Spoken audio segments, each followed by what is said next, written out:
Okay, thank goodness. This week I can use my voice. However, my focus has still been guided by my film professor to a piece of cinema that I probably wouldn't have watched without it being part of this assignment. There were a variety of films that we as a class voted on as to what was going to be dissected for this week's assignment, and this was the film that came out on top. So today I want to discuss Peterloo.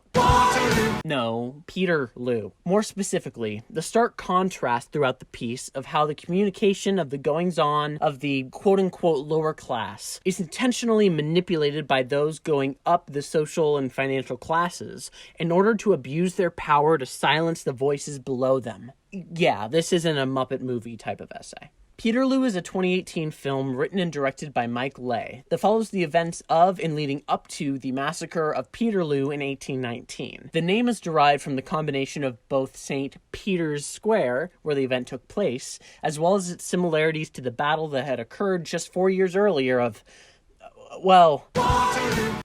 yeah. The film is not a war drama, although the piece is bookended with brutal, bloody battles. It is instead focused on the political ideologies forming within the poorer classes in the north of England that desire representation in Parliament by a voted-upon local official. Throughout the film, the audience is shown how distorted the messaging of the poorer classes becomes once it reaches those who hold the most power, who then turn around and dirty it up even more by exaggerating the intentions of the reformers. Messages by way of letters are intercepted by those in positions of power as a form of espionage in order to learn what infamous reformers are discussing. Corrupt judges who were already enacting unethically severe sentences, such as death by hanging for stealing— No, I didn't steal it, I took it. Oh, right, taking his master's coat— now bring what they have learned to the higher levels of government, flat out lying about the intentions of those involved in the movements. The set pieces in the film also show the contrast between the working class and upper classes. We often see the upper classes in their offices, or in darkened rooms like some sort of British Illuminati, where those in the underbelly are in their homes, or in pubs, places that are dilapidated and worn. The attitudes of both classes can be found during one of the final sequences, where we see the hundreds of citizens flocking to St. Peter's Square, families marching together, sons and daughters, mothers and fathers.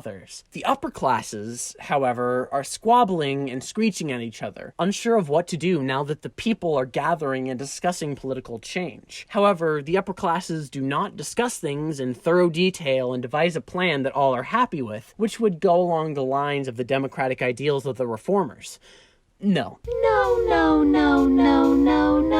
instead, some of the loudest few complete some arrest warrants, shut down the meeting, and send in goons to stab and stomp all of those who would dare to speak out. The film doesn't surprise the audience with an irresponsible and mightier-than-thou government and upper-class presence. No, this was established within the first scene. A small group of soldiers return from Waterloo, walking for miles upon the winding creek to find their way back home with no horses to carry them. This is cut in comparison to Parliament, where one bigwigged politician gives a rousing speech and recommends that the Duke of Wellington, who helped to lead the Battle of Waterloo, gets a £750,000 reward. Adjusting that for inflation and converting that to the American dollar, that would be about $82 million. Walking home with post-traumatic stress disorder, giving a Duke commander a fortune. That there is the dichotomy of financial status.